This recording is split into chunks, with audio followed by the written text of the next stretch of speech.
All right, real quick, we'll go through the MIDI play page and how it functions. It functions very similar to an arpeggiator, where you can have 8 patterns triggered from these trigger pads down here.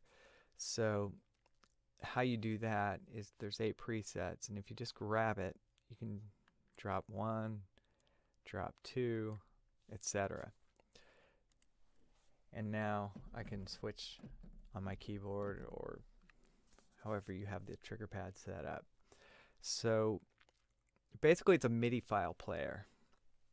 So I think for me, the way I would use it is just to trigger a little ostinato or sequence pattern that I wanted to trigger, and this is a much quicker way to do it than try to program it in an arpeggiator. So I'm going to turn this off, and I'm going to just program quickly sequence 2 bar patterns to show you how this works.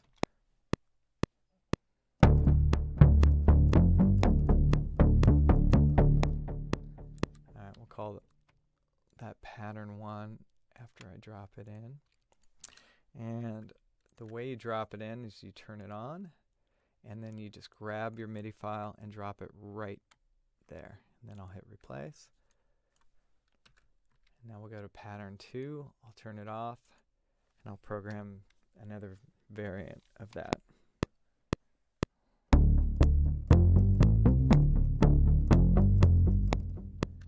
Okay.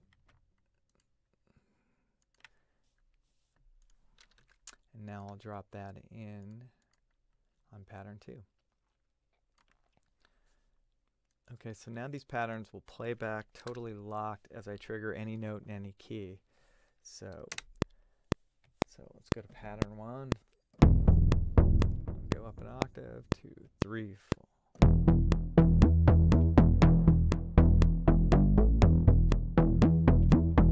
And here's pattern 2. And I switched it on the fly, so now I can switch in between them. It's kind of messy, but they're switching in sync.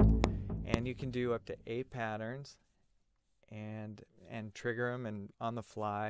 And there's different trigger modes, but that's basically how the MIDI player page works.